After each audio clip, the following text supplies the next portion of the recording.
Hello guys, and welcome to yet another session of the Gosu Academy. Today, wait, my Counter-Strike immediately crashed. Okay, so welcome to the Gosu Academy, and today it is a little bit of a different session than normal.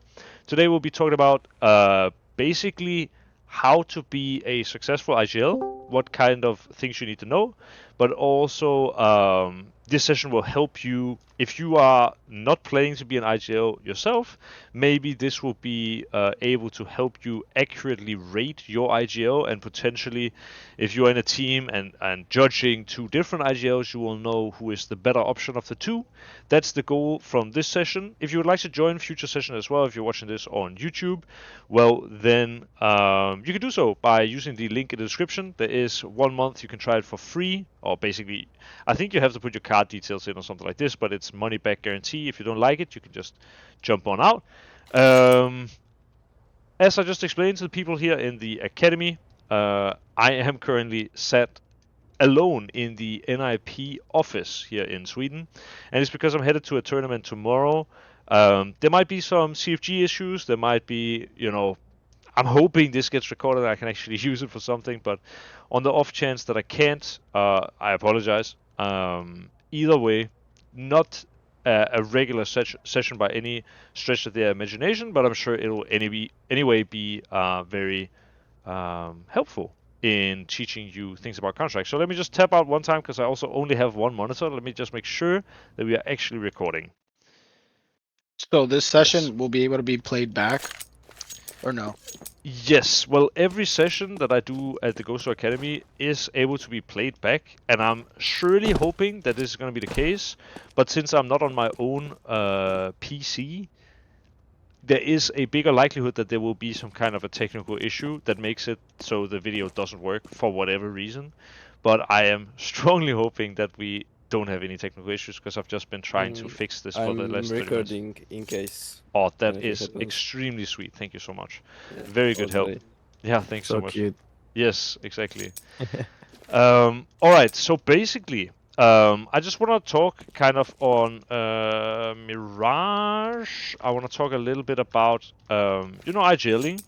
I like to talk about Mirage in general since it's probably the most played map and it's one of the easiest maps to kind of use to explain things since it is very simple. It's like A side is on the left, middle is in the middle, and B side is on the right. Where there are some maps like Vertigo, Nuke, where we have the bomb sites stacked on top of other places, and Mirage is just one of those where it's extremely easy to understand everything. So when it comes to IGLing, not only will I be talking about, as I said, how to accurately rate an IGL, but I will also be trying to teach you, in case you are someone who wants to get good at IGLing, what things to look out for, and some of the things I've learned over the years as an IGL. So a lot of people think that when you are IGL, you are mostly calling from spawn, like spawn calling. Um, Spawn calling is literally that. It's just as the freestyle is still going on, there are some part of an IGL's job which is talking about what do you want to do at the start of the round. Sometimes you'll be calling what is a set round. Now, a set round is also known as an execute. It is a round that has been talked through thoroughly by the entire team. Everyone should, hopefully, in an ideal situation, know exactly their role, like what kind of nades to throw, where they need to run, how they need to run, like what kind of pathing to take, what grenades they need to buy, and all these kind of things. And this is like what seems like the IGL's job. Call from spawn and call what would be the best round to go for. It goes deeper than this though, because as probably anyone who has just a little bit of knowledge about Counter-Strike knows, we also have what's called defaults. Now, defaults is basically where you spread out on the map in a setup which with which the goal of the default is to either gain map control or find an opening or hold for pushes, basically. So an example of gaining map control would be something like, smoking window from spawn, then flashing out into mid, and as you're doing this, whatever, you go out, and now you take the control in middle, and you end up owning middle. This is an example of gaining map control, right? And NATO, Yeah? I'm not are you streaming on Discord. supposed to? Yes. Yeah. Yeah, thank you. Okay. I just realized. when you asked me a question, I realized this is what I'm forgetting. Thank you so much for reminding me. Perfect. Yeah, thank you. All right, so yes, when we go out in mid, like for example, if we have a window smoke and maybe we have like a whatever card molotov or something like this, if we win this area, this is gaining map control. Pretty simple. Finding an opening would be finding an entry kill, so basically finding the first kill in a round, and this is something that can also gain map control, but it's also something that can make it easier for us to play a T side. And then the last thing, holding for pushes, is if you play a super aggressive team, a lot of the time playing a default where you spread out and you just wait for the CTs to push you is a really good option. So for an IGL, spawn calling is very, very important. We can kind of split spawn calling into like a set round or a default. I guess there is kind of a third option. I guess it is kind of a set round as well, but I guess you could maybe say that a rush is a spawn call, which is maybe less of a set round. Like if you could call a rush without having everything figured out, as long as everyone is on the same page. But in a way, a rush is a set round, and if you are a good team, you will have talked through how would you like to rush. Like for example, okay, we want to rush. Well, then I will do this smoke, and I will be doing flashes top right and stuff like this. This is how a professional team operates. So, besides spawn calling, we have another thing called mid-round calling, which is something where if you've watched any pro Counter-Strike match, you might have heard about this phenomenon. This is, I would say, the harder part of calling, and where you really get tested on if you are actually good at your job or not. Mid-round calling is exactly that. It is when you make a plan in the middle of a round. The reason why this is much harder is because spawn calling, for example, you are basing on what has happened in previous rounds. And mid-round calling is something that it's a decision you make based on what is happening currently.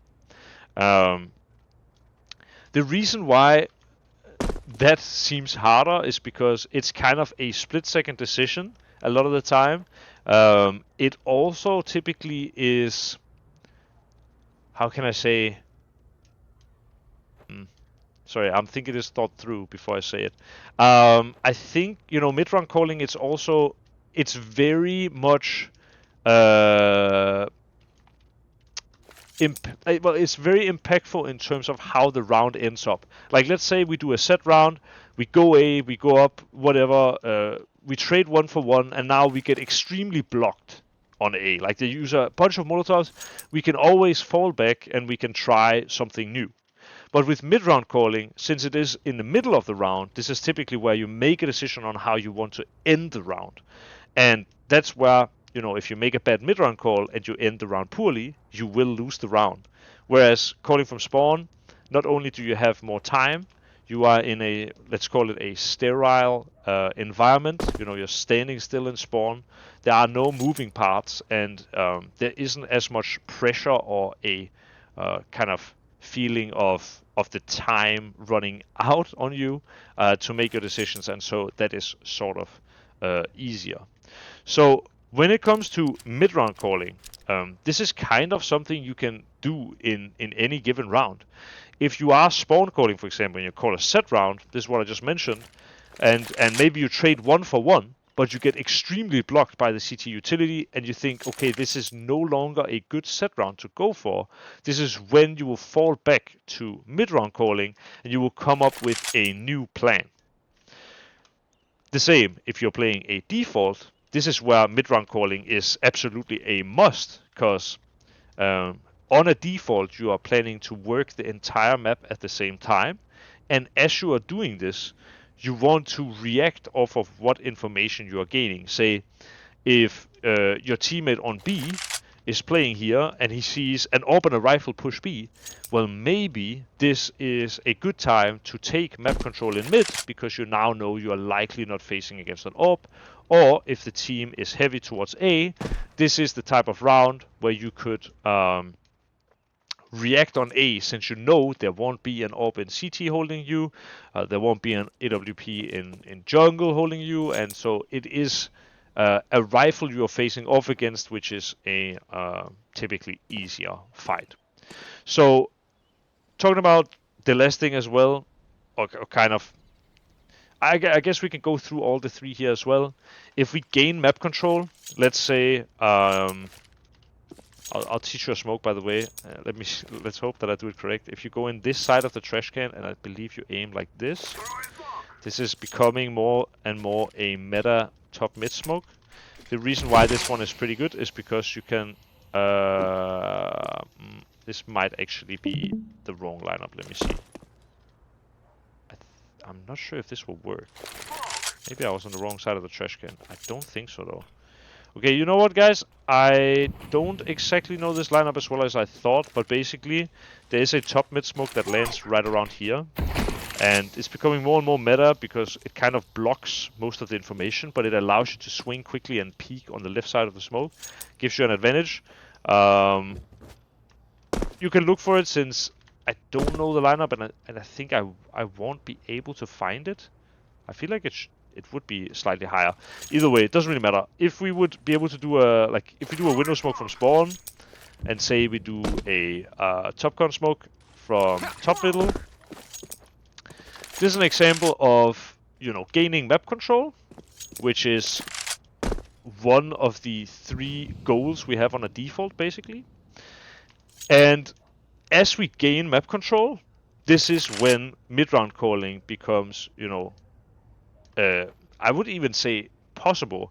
I think if you don't do any of these, if you don't manage either of these 3 things, you can definitely mid-round call, and there's a necessity for a mid-round call, but it is unlikely to be based on much more information than spawn calling. So, for example, if we gain map control around connector, we do these smokes and we get someone into connector, there will always be the option of going, the entire team through connector, or sending only one connector and going many players back to go like a slope or something like this. We also have the option of going over short. We have the option of taking this map control and making it really clear we have this map control and leaving it completely so the CTs are worrying about a lurk. And all these things are down to a mid-round call where, it is typically the in-game leader of the team who is the biggest voice in the mid-round. In the pro teams right now, it is kind of normal that you have at the very least a second voice, and I would say in a lot of teams in the current meta of Counter-Strike, you almost have 5 mid-round callers, because anyone should be good enough to be able to make a call based off the information that they have. Thinking about this, what I just said in a vacuum, obviously, if we take map control, but the in-game leader is not out in mid, and the player in mid sees something that the in-game leader does not say, or does not see, this is actually a round where the connector player, who is not the in-game leader, should be the one mid-round calling off of the information that they have, right?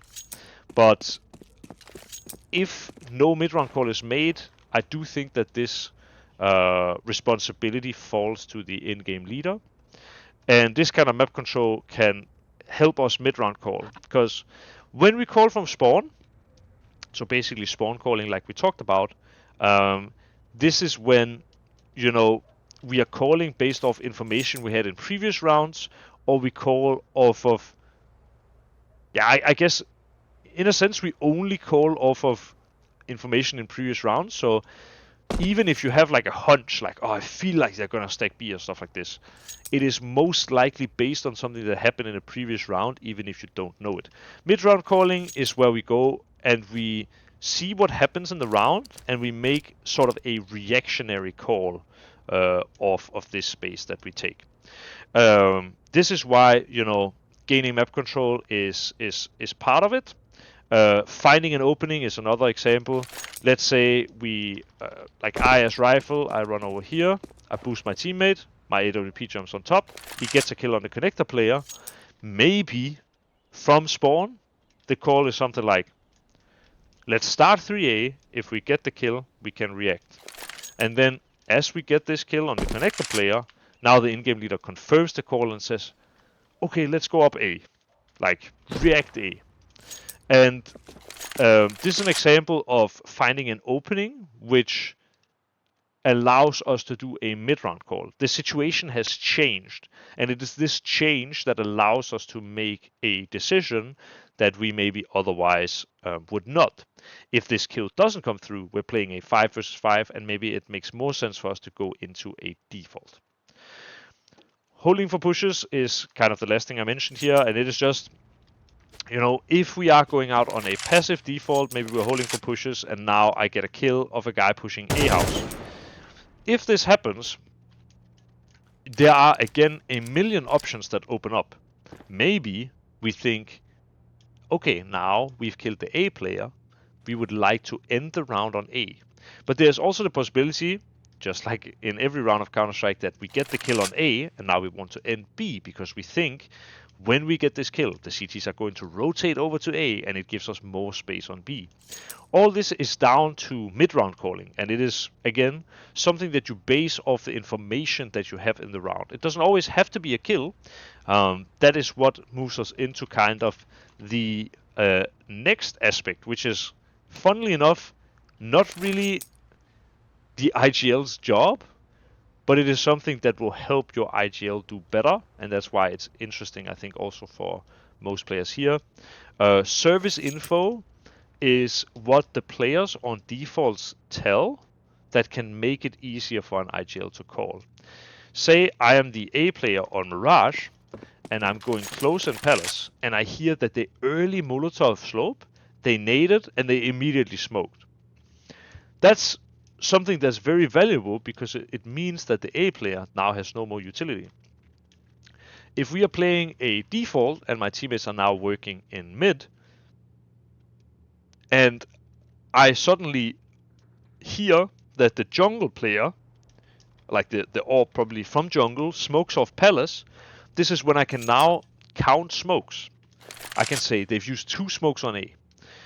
And if everyone on your team does a good job of counting smokes, you will know as T when the CTs are basically about to run out of utility, where executes become stronger. That's an example of service info. Something else that could be service info is I'm close in A house, and I hear that the CT smokes slope from close A. Something so small, and it might seem insignificant, especially if your teammates are not in a position to react. Giving the information that the A player is playing close on A instead of playing far on A could hint at, for example, an AWP being CT, or otherwise in some regard a double setup on A. And this is something that your IGL can use to make a better decision. It could also mean that the A player is just playing close. And if the A player is playing close but alone, maybe executing with, a full A execute is great, because a full A execute and isolating this alone player is, a really good way of approaching this kind of round. Whereas if you think the A player is playing close and there is also, let's say, an AWP CT, maybe with this smoke the AWP just moves out to firebox and absolutely destroys your day, and now that's service info is not that good. Or maybe you say that you can hear the CT smoked from all the way back.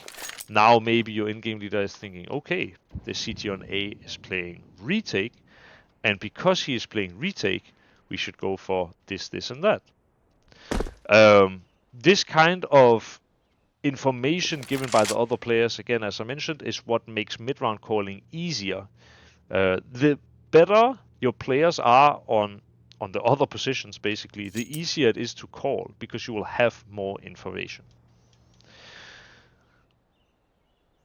Besides this, on T side, I mean, we're keeping it very general for now. But besides this, on T side, there isn't that much that I think an IGL sort of has to do.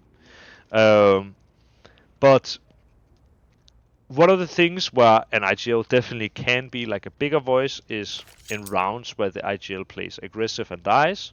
This is a like, let's say whatever, I'm running out and I end up dying in mid as IGL. For some players, they assume that their sort of part in this round is now over.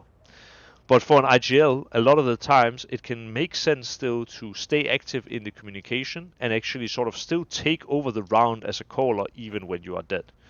Different teams like to do different things. Some teams like it that the 4 players who are live are the ones figuring out the plan. But some teams like it more that the IGL is making a plan since he is able to see all 4 point of views at the same time. And this is really something where I wouldn't say one thing is necessarily better than the other. It's what the team prefers. Now, going over on the CT side, the IGL can also have a massive impact. You know, on CT, it's possible to call stacks. It's possible to call aggressive moves. It's possible to kind of call leans, I would call it. And Mirage is actually a great map for explaining all these things. A stack is probably something most people here are familiar with. A stack is where you put extra manpower on one bomb site.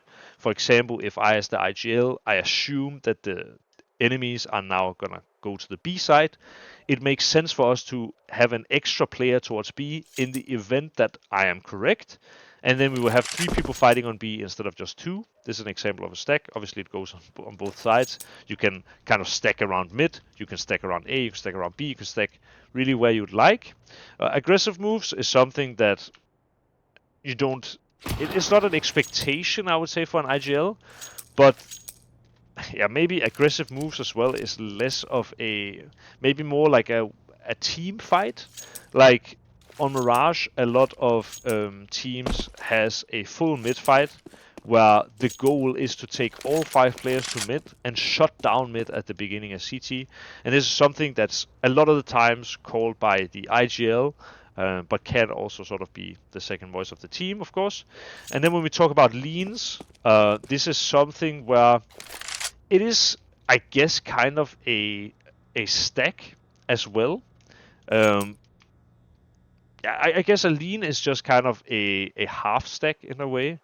Like heroic, the heroic with KDN and Exist was famous for having leans, where instead of having your short player playing in ladder room or playing short, in some rounds where they expected an A push, they would have them start on A.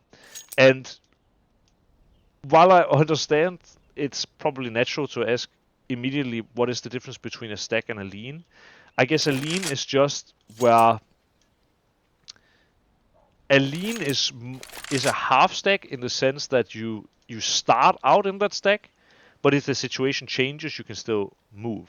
So if I, as the short player, am starting on A because we're expecting A, depending on information around, I'm probably more likely to move back into my old position if I think the round needs it. Whereas a stack, it is more an example of most of the time gambling, basically. It's typically, yeah, it is most of the time a stack is a sort of gamble where you see yourself at a sort of disadvantage and you want to try to change that by taking a risk, basically. A lean is, yeah, I would call it a half stack in the sense that you start in a setup, but if you feel like the round doesn't evolve in the way that you would like it to, you can always break the setup and you can go back to something that's a little bit more default. This is a lot of different things to mention. And, you know, I am very much going sort of off the top of my dome. But I hope still that this is helpful. I think one of the best ways to judge an IGL's ability is on the T side, since on the T side it's typically a more sort of tactical side, and on the CT side, having a bad plan can most of the time still win you rounds as long as people win their duels. Whereas on T, if the plan is bad, it is a lot of the time difficult to be winning rounds. Now, I have an example from a very recent match I played. In fact, it was, I think, even the match I played yesterday, where we played in ESGA Intermediate Playoffs, and I was sort of standing in for the team, and we ended up going A, and we lost. We got completely destroyed in this area, and what I called, or at least my plan for this round, was I wanted to do a round where we send one mid to balance the default, but then we had the majority of the team, so 4 players actually, towards A, who were ready to go up on A depending on the information we got in mid. And what we actually ended up doing is we ended up going B, since someone had a different idea. And what the CTs did in this case was they stacked the B bomb site with the thought, I think, we just destroyed them on A. So now we will gamble stack, or at least play more, like we will lean more heavily towards B, in the hopes that the Ts don't want to go to the bomb site where they just lost big. And hello, can you guys still hear me? Yes. Okay, Yeah. you can. Yeah. Okay. Oh, I don't even know what happened. My volume went down in CS. That's really weird. I just thought maybe my headset died. Maybe I hit the... Yeah, never mind. Anyway, this is an example of how, good CT players think. Is we just won a round on A, and we won it, very convincingly. It is unlikely that the Ts are going to go back to something that didn't work for them. So now we're going to lean more heavily towards B, and in the hopes that the Ts go B. And this, was exactly what we ended up doing. In this case, going B could have still very well worked, but an in-game leader is easiest to judge on their spawn calling and their set rounds, since this is what is, I guess, as simple as it's based on information from previous rounds, and it kind of comes down to, I wouldn't necessarily say a coin flip, but it definitely comes down to a mind game between your IGL and the other team's IGL, or the other team as like a full thing, basically. So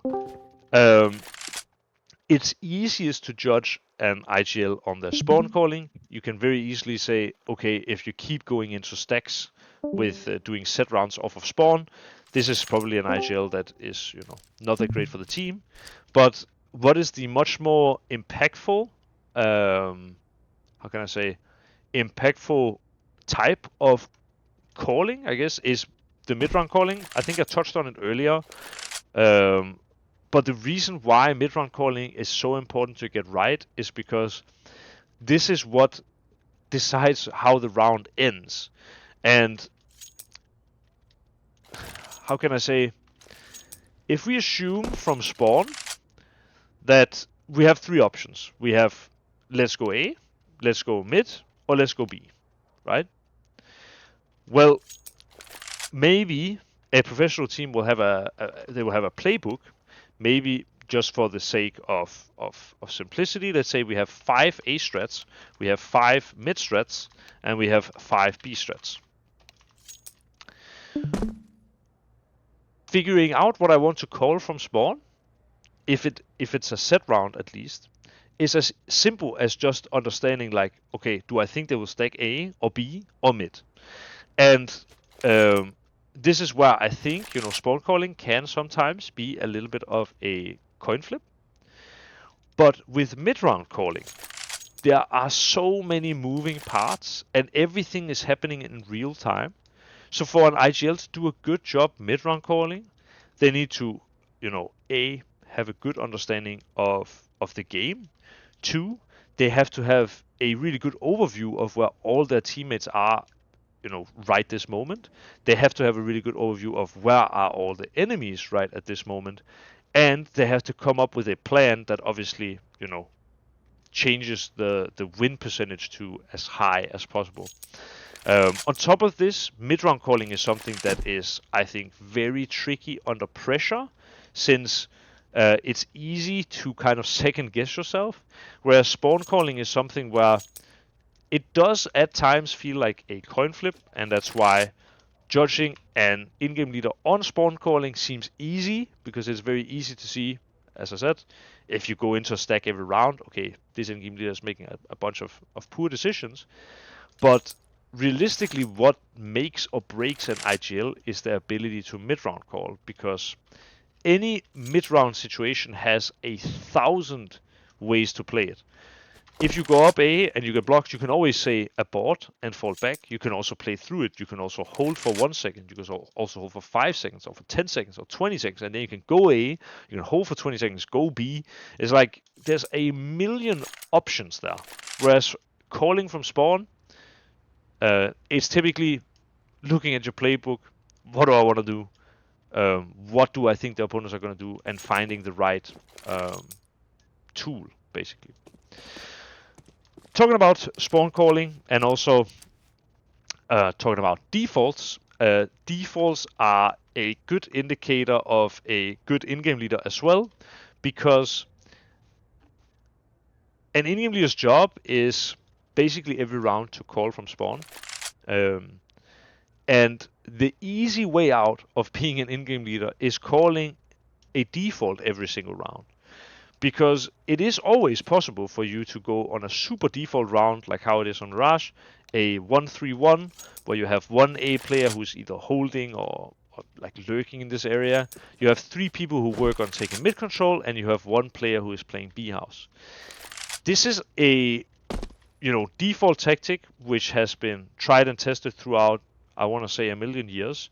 And the interesting thing is, you can always call this, and you could always potentially win the round doing this. The thing is, if you call this every round, it gets very predictable. And also, if you call this every round, you would not need an in-game leader, essentially. So what I think sets aside, let's call it a hobby in-game leader from one of the best in-game leaders in the world. I know that gap is quite large. I mean, it's the largest there is, basically, but it's, I think in some cases, exaggerating makes things easier to understand. A sort of hobby IGL, or someone who is, who call themselves an IGL, but is just calling for the sake of calling, let's say. They will be calling a lot of defaults, and then just will be doing their best to mid-round call.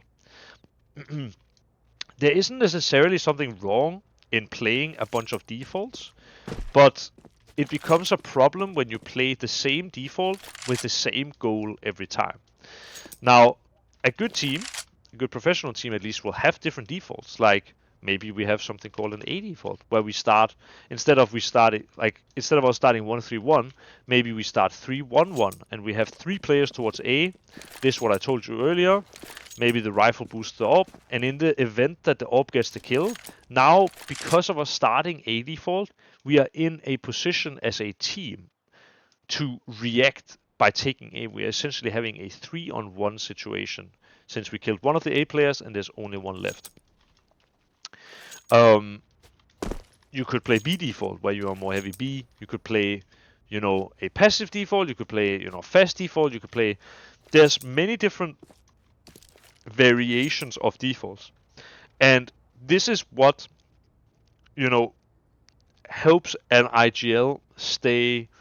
What's the word I'm looking for?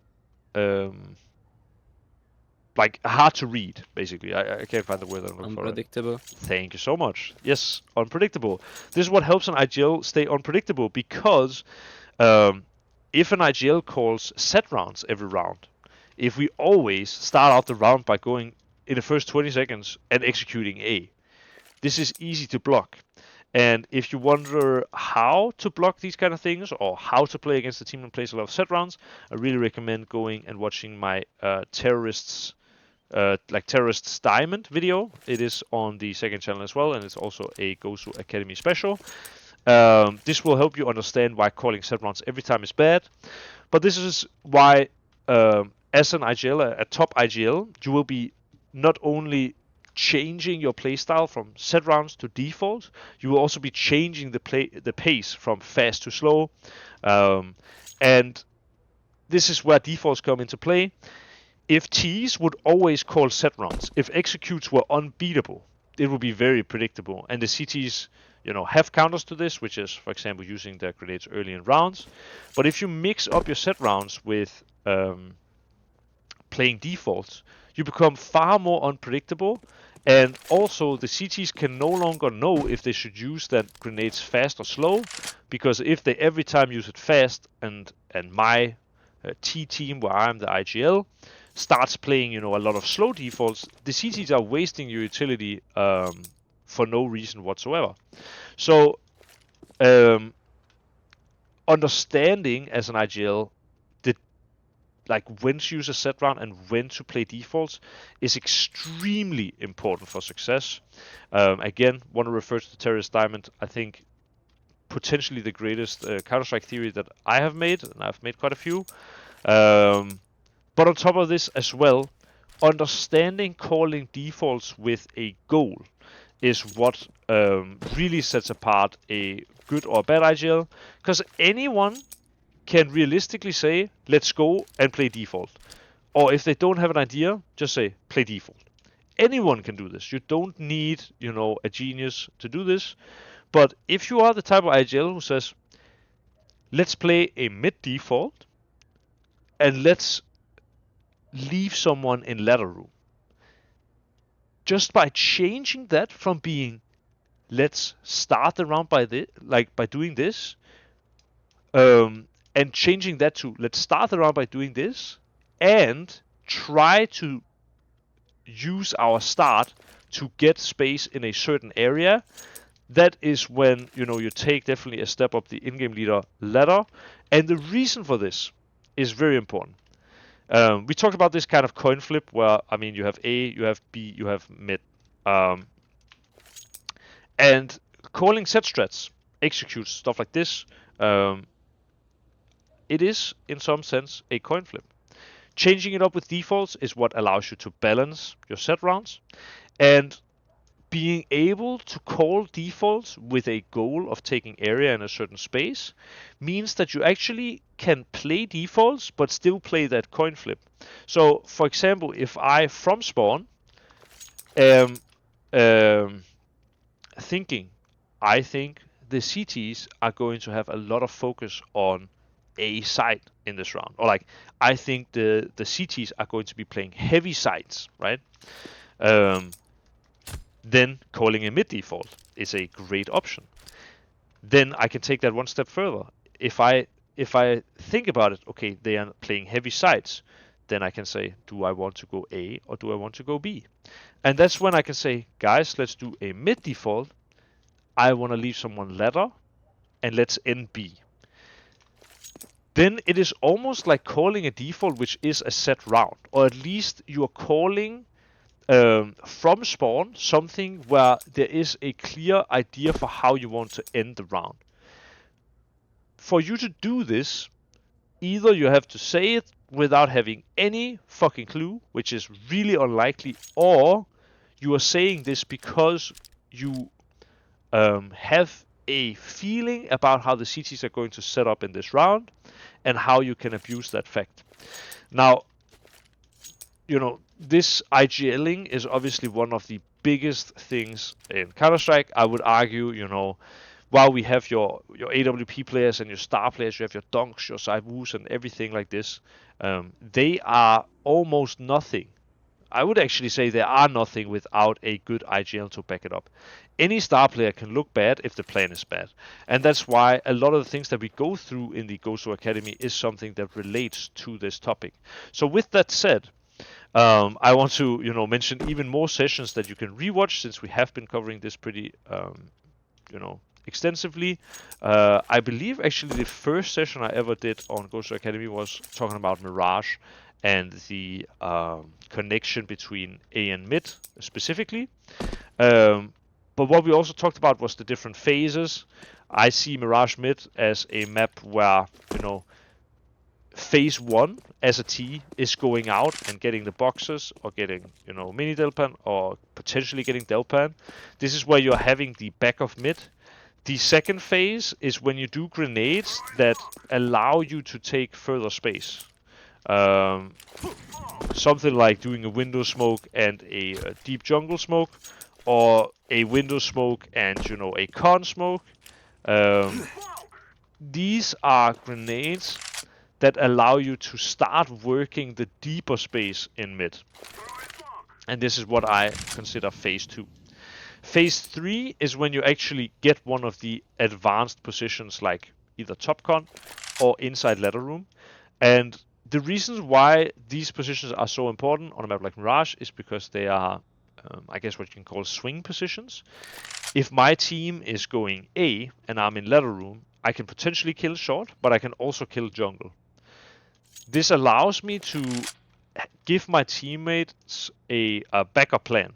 If they put pressure on A, the short player comes out, I kill him, maybe I just run short and I try to take over B.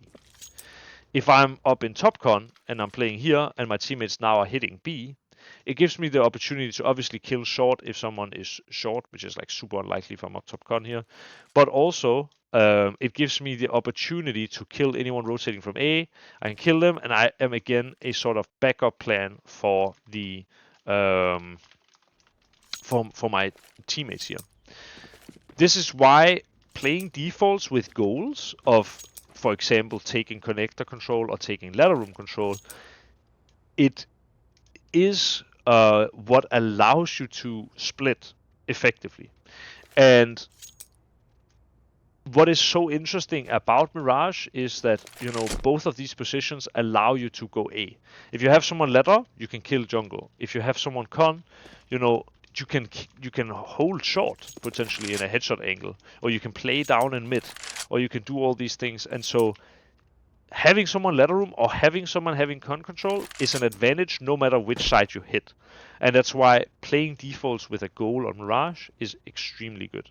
And why, as an in-game leader, if you want to be really good, this is a teaching moment for anyone who wants to be it, but also for anyone, as I mentioned at the beginning, who wants to more accurately rate in-game leaders that they play with.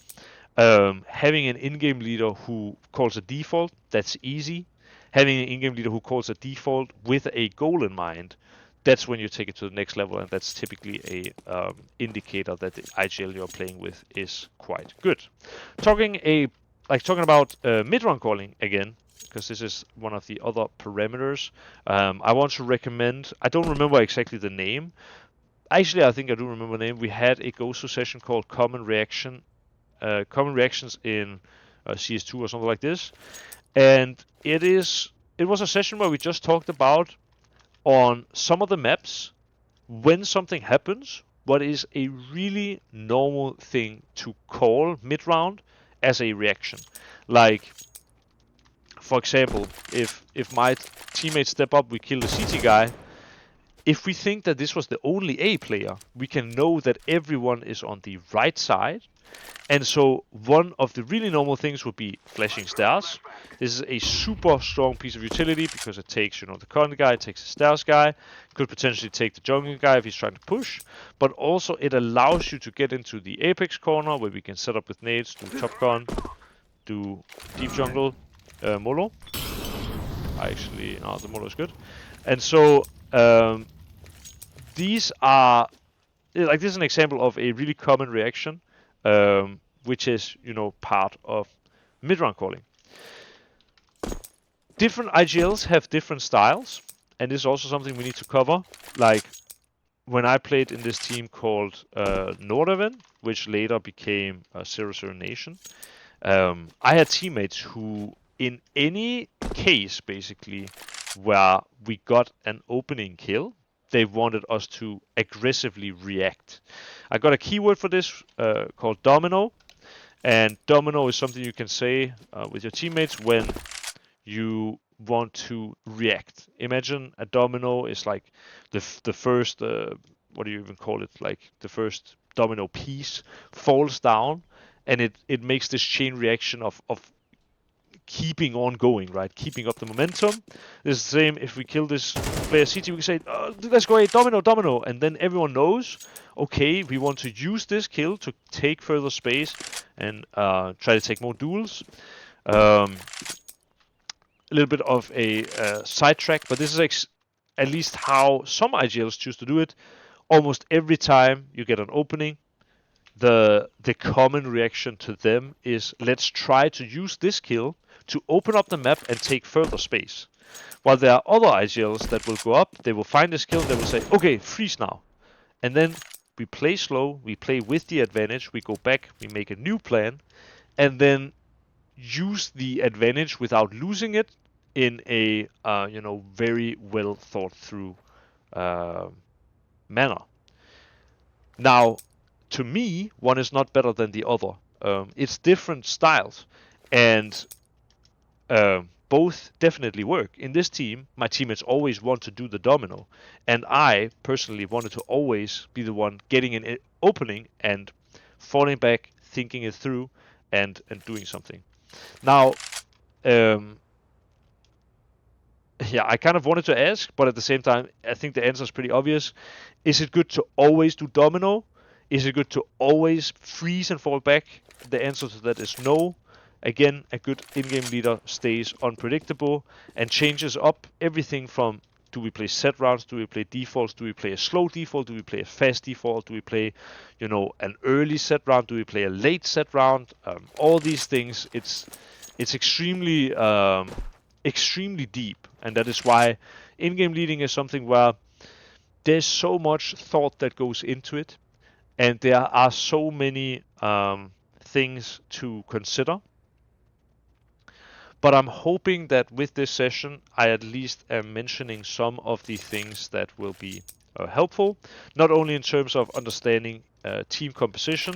I've talked about the second voice and also how in the current meta of Counter-Strike, it's almost like everyone has to have a voice, which is, where the game has been going. Everyone kind of, I wouldn't say everyone knew, but at least I know some of the top people in the industry knew we would eventually get to a part, like a point where Counter-Strike, especially on T side, was all players giving this service info and all players being able to call reactions based off the information that they have. I don't think we're at the end yet, but definitely this is very meta at the moment. So if you feel your IGL is not that great because he isn't stepping up to the plate and you are expecting him to be the only voice, don't be afraid to help him or her, because a lot of the times at pro CS levels, the IGL is the main voice. It's the one who has the responsibility if no one is talking, but if people have a lot of good ideas, can be just the one giving the green light. Like, say, again, this situation, I know he's playing under balcony, and I say, I can walk out palace, and if the IGL says, yeah, let's do it, or something like this, or maybe you say, I'm ready to walk out palace, can you split up connector now? Then the IGL can be the one saying, let's fucking do it, the IGL kind of has the final say in most cases, but yeah, there's no issue in helping him or her. For, I guess, CT side as well, just to again talk a little bit about the dynamic, it is more so something where people take responsibility of their own areas. They will talk to the teammate that's close to them. Hey, I need you to flash me here. Because on CT, most of the time, the plans don't involve the entire team. They instead involve pairs. like one guy flashing for another or two people pushing together. And in this case, you know, you can't let it all fall to the IGL. CT calling is kind of different, but you know, from a macro perspective, like a full team perspective, if you want to do a full team fight, it would be the IGL's decision majority of the time. I want to mention one last kind of like I want to mention one final sort of dynamic, I guess, and it's just that I mentioned this second voice. I know there are some teams like SK, the Brazilian team who took the world by storm when that happened, like LG as well. They kind of famously, I'm not sure how much we can really rely on the information, but I have it from mostly interviews. The IGL was Fallen, but the mid-round caller was Coldzera. And I think that Fallen was still taking a ton of responsibility in the mid-round, but this is kind of where the second voice comes in. You know, you typically have two people who share the burden in the mid-round a little bit, and currently in the meta, a full team of 5 who are all able to bring ideas, basically. So that was a lot of uninterrupted talk about different ways to, you know, think about IGLing and also how to evaluate an IGL. Since I have been, you know, talking for quite a while, I was considering maybe there are some questions. Yeah, maybe not a question, but something to add. Yeah? I didn't hear you say that for the part where you said that your team should like share ideas, but IGL would agree. But what I wanted to say for that not all the time. So the IGL might have to learn to say no Yeah. for ideas as well. Yes. Yeah. That's an Basic important part. thing. Yeah, But you know. yeah, other than that, nothing else. No, but that's actually so extremely true. It's something I didn't cover, and I didn't, I guess, think about covering it. But now that you bring it up, it's a super good point. One of the most difficult things as an IGL is actually saying no to things. And the reason why that is so difficult is because it means you have to first think through the plan that someone else is telling you. You have to evaluate it. And then if you don't like it, you have to say no. But if you say no, you also have to have a better plan. And that's why saying no is extremely hard for most IGLs. And I actually think an IGL who says no to a lot of plans, especially in the mid round, is one who you should assume has a pretty high like self-confidence in their calling, which is yeah, most of the time a positive. So it doesn't mean that you as IGL should say no to everything. One of my favorite IGLs to play with was Cyclone, the current coach of Mousebots, and you know, he was very good at saying yes to things, but also good at saying no to things. And I remember I exactly prefer to play with him over other players because of his openness to listening to his other team members when they had a good plan. But I have, you know, myself been the IGL who says yes to everyone's plan. Even sometimes when I felt like myself, I had a better plan. Like just yesterday, actually, when we played ESGA, again I was playing because of roster lock, and you know, we had Vilga, our new player, who was helping us as coach essentially.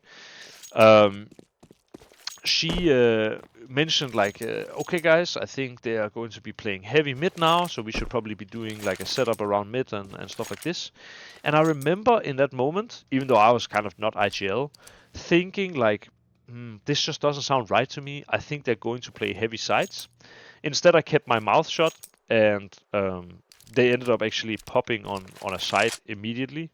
And we clearly lost the round. I mean, we had a half by anyway.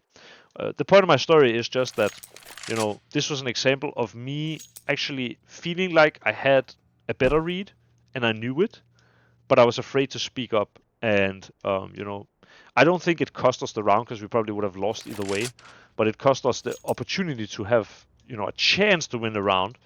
And that's why, you know, sometimes saying no is extremely important.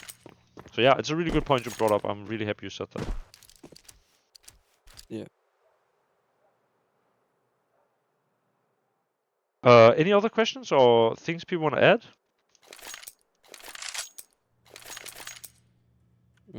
I mean, for that part that IGLs like only work in teams, but in pugs, for example, I just can't imagine how you can like train that the basics of IGL. If you're playing solo queue, for example, you have like you can't. You have to be like flexible. So Yeah. it's hard for pugs, but essentially in a team environment you can learn it eventually. Yeah, I think, you know, it depends also a little bit about where you are in terms of elo. Because if you are like, let's say 1,500 elo on I face or mean, something in like low this. elo, yeah, but higher elo probably it's easier. Yeah, I would even say majority of the really good like high elo puggers, they call a lot as well. Like people who are not even traditionally callers will call a lot just for the sake of having a plan. And I think pugs are definitely an environment where you can practice your calling in a mostly risk-free environment. But the issue at lower elos is that you will probably end up in a lot of situations where people don't listen. And I think that is, you know, it comes down to personality as well. If you are trying to become an IGL yourself, some people give up when people are not listening. I know for me, for example, I always, you know, if people would not listen, I would keep telling them like, you need to listen to me, stuff like this. And you know, that kind of depends on your personality as well. But I guess And it depends on the type of players as well. yeah, Because definitely. in an average pug game, level 5 or 6, they like probably would be frustrated if you say over the time that you need to listen to me. Yes. So But yeah, I think IGLing in pugs is a really good way to learn, and I think that's actually how most IGLs start. Is just, you know, calling ideas that they have. It's especially at the lower levels as well. It can be, you know, we are discussing something that's like pretty high level, but if you're like level 5, level 6, even if you just have like the idea that, oh, they're really weak on A, you could just say, guys, let's go A. And it can be that simple. You don't have to micromanage or say like, guys, okay, let's do stair smoke, let's do bench smoke, and I'll flash, and like, you know, calls yeah, can okay, be not the simple as well. micromanagement part, yeah, but like some of my games I like call things that I know that basically, for example, that they have low economy, and I tell that to my teammates, but they just simply don't believe it. I don't know why, and they don't play that part of it. Like if they have like pistols, they don't play. They don't know if they have pistols. Let's start with that, and that's the problem. So Yeah. I just basically for that level, I just want to be as flexible as much. IGLing, OPing, sometimes entering if needed, supporting. It Yeah. depends on the game. I just want to be that guy, and I'm feeling decent now. Yeah. Yeah, but it's still sometimes hard. Yeah. No, I I just understand. want to get out of the Delo and play with level 10s, honestly. Yeah. No, I get you. I think you should just keep at it. Like even when you fail, I mean, it's experience gained, right? Yes. Any other questions, guys? I was gonna ask that exact question, so never mind. Okay. Oh, that's perfect then. No one else? I mean, I guess like in a pug environment, how could you simplify IGLing to the point where they can easily understand instead of being like super complex? Oh, Like, that's are there nice. like Yeah, that's good. I feel like Question. how do I word it to my random so they don't get like fully confused and messed up? Or that they won't like understand. Yeah. Because I would love to just IGL like a bare bones level to where like my teammates would understand my plan and Yeah. not be like super complex. I think this is actually something that, again, I didn't really bring up because I am so focused on the high level aspect, right? Because that's what I have in my day to day. But, you know, I think a lot of the times, especially when you play pugs, you have to try to keep it really simple. Like, a simple strat that everyone is doing is typically better than a really complex strat that takes a very long time to explain and with more things that can be messed up. So I actually think, you know, if you have the feeling that they are really bad on A or that they always play, you know, heavy mid or stuff like this, or even just like you feel you can go up and get the kill on the A guy because you've been doing it a couple rounds in a row. Something as simple as literally just saying, let's go A or let's go B. At a lower level, you can cut out the whole like set strat versus default thing because you anyway won't be able to micromanage or expect people to do the right thing. So if you want, you can just say, let's go A, and then you can, you know, just do a whatever smoke for them. Like you can just, if you know some of the lineups, if you've been watching some of the videos, you can just do like a smoke, and it will be helpful for your team. Even though they maybe didn't ask for it, and maybe you didn't even tell them that you're doing this. Any valuable smoke is valuable either way, right? If you think that you can just go up and kill the A player, maybe you just say, let's go A, and you just go up and you search the duel or something. And it becomes something in between like a set strat and a default. But it still has a goal, and it still, you know, is all five on the same plan, and that's a lot of the time the most important. So I think, yeah, that's a really good way of simplifying it. If you just look at pistol rounds as well, right? The pistol round that everyone does most of the time is just like, just go B, I will do the smoke, I will do the flashes, and we just rush. Because it's just simple. Like, it's just so little that can go wrong. Or at least where people will, you know, mess up the round. Yeah. Okay. That makes a lot more sense. Yeah.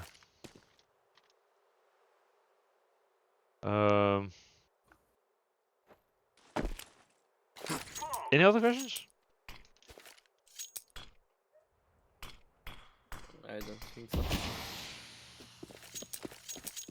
Okay. Yeah, I don't think I have that much more to say. I think I just want to again emphasize like the point I was making earlier. You know, that's what I always personally felt.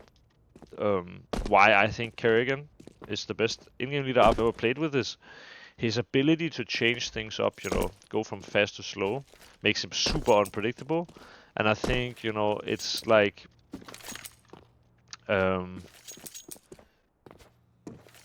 what a really good IGL does as well. Like, the plan doesn't need to be perfect, but if it's unpredictable or if it's a like kind of the opposite of what the CTs are expecting, like if the CTs, for example, think, oh, they're gonna go mid now, let's play heavy mid, and you just do a rush, for example, on a random buy round, this is something where like you are messing with the expectations of your opponents, and I think, yeah, that's something that Kerrigan is super good at. Like, he can call complex, but he can also call simple. He can call fast, but he can also call slow. He can call sets rounds, but he can also call defaults and mid-round call, and he can spawn call. And it's like he's so well-rounded in his calling that, you know, I think he's the greatest. I think one thing as well, I guess I have not mentioned. I have mentioned in a previous session, but it's a while ago, and I haven't brought up today. I think this is something that is like a little bit asking a lot in a way, but there is definitely an aspect of IGLing where it comes down to like your ability to improve other players. Now, Kerrigan and Cyclone, these are IGLs I've played with that have, you know, even though I only played with Kerrigan for like a short week, basically, I learned so much from him. It was crazy. And Cyclone as well. Over the years that I played with him, you know, I soaked in a lot of information because he had a really good understanding of the game of Counter-Strike. But I think, and I've mentioned this before, I think when I played with BlameF, who was IGL, I think BlameF was a phenomenal IGL, but I don't feel like he taught me that much. And I definitely think part of IGLing goes beyond the server in some regards. Like, it is also, and IGL will typically study more demos and they will be more up to date with the meta, and they have to think about what like plays and stuff like this. So I just think BlameF had the tools to tell me like, oh, this could be a nice move for you. Maybe this is something, I saw this guy do that. Maybe you can try it and stuff like that. And I feel he was not that good at sharing his wisdom as the other IGL. So I think it's not something you can judge an IGL on in the short term. But if you play with the same IGL for a longer time, you know, understanding or like keeping an eye on how much the IGL develops the players around them is really good. And this is also, you know, one of the things where Kerrigan is just the best, because he manages to create a working team with many different roles, and any player he plays with basically improves. So yeah, he's definitely the GOAT. It's like with Sophie right now. Like they brought in Brolan because Frozen left to face, and Brolan just improved from Yes. his bad like NIP run Yes. so much that it's fucking incredible, that guy. Yeah. And Both I of think them. it's a lot. Yeah, you're right, both of them. I think Frozen was also already very good, and you know, Brolan had shown signs of it, but yeah, Brolan definitely went from zero to hero in Mouse, and I think also if you would ask Brolan, like a lot of that has to do with the help he got from Cyclone. Yeah, he says it a lot of time in like interviews and like in news on Okay. Asia TV and stuff like that. Yeah. Okay. I haven't seen that specifically, but it's good you say it, because I would expect that like Cyclone is, you know, he's really a guy who will improve the players around him a lot. And now that he's coach, he can take his kind of individual out of it and just focus on improving players. And you know, that's why Mouse are currently, I think they're currently number 1 in the world, right, on the world ranking. On Asia TV, yeah. Yeah, it's pretty crazy, but it's I think deserved. So okay, guys, I think we got time for like 1 or 2 more questions, but then we should probably close off the session for today. So if anyone has a question, otherwise I will probably find something to yap about.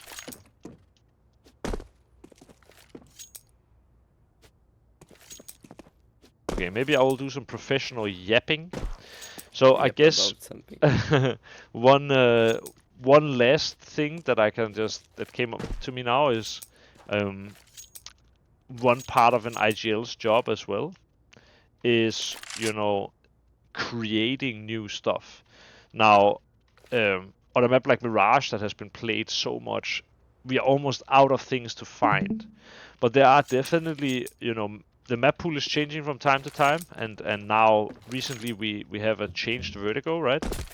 And this changed vertigo is one where teams can come up with completely new tactics and smoke walls and splits and reps and everything. And this is another part of a good IGL, is the ability to create something unique and fresh and new, because you have these tournaments from time to time, like NIP's main team are currently playing this Yala Compass, and they're playing really well, and I know that they have put in, you know, time on the new vertigo. This was seen as well because they beat ENS 13-6 in the first match that they played at the event. And, you know, having this ability to adapt and create and be one of the front runners when something new comes out has basically been an attribute that has been connected to the greatest IGLs and coaches. Like if you look at someone like Kerrigan, you know, he is known for being really good at new maps whenever they come out. If you look at Sonic, who was, you know, the coach from the best Counter-Strike team of all time, Astralis, in their era, known for being one of the guys who is ahead of the meta with things. And I would even mention someone like Gob B, like in Big. Big as a team were always really good on maps that were new. And so this is definitely another aspect where it might not kind of come out in the light that often, but it does mean when a new map is out, or even when an old map has been out for a while, but it has not been like everything hasn't been done. You know, maybe they are the ones who can make a surprising tactic, which wins a really important round. Like something that hasn't been explored, I think, properly yet, and I don't know if this smoke will land at all. Okay, it actually landed exactly where I wanted it to, basically. That's pretty wild. But basically, something like this could be explored with a window boost and lurking behind B, or at the very least putting pressure on this. I've seen people do it in pistol rounds, but it's very rarely seen. And it could be done in a buy round, potentially. Like, you could have 2 people window boosting, whatever, someone doing Molotov and smoking the Molotov off. And with this, going through the window room with a smoke here, stuff like this. Like, this is an example of something I just came up with now, right? And I think this does have some kind of potential. So, even on a map like Mirage, which has been played like billions of times and has been in the pool for so long, there's always an opportunity to create. And yeah, I think this is the IGL's job as well. Obviously, anyone can be creative, but typically it's an attribute that the best IGLs, you know, have figured out as well. Okay, guys, I need to definitely get some dinner because I've only had one meal today, and it's about 23 here at the NIP office.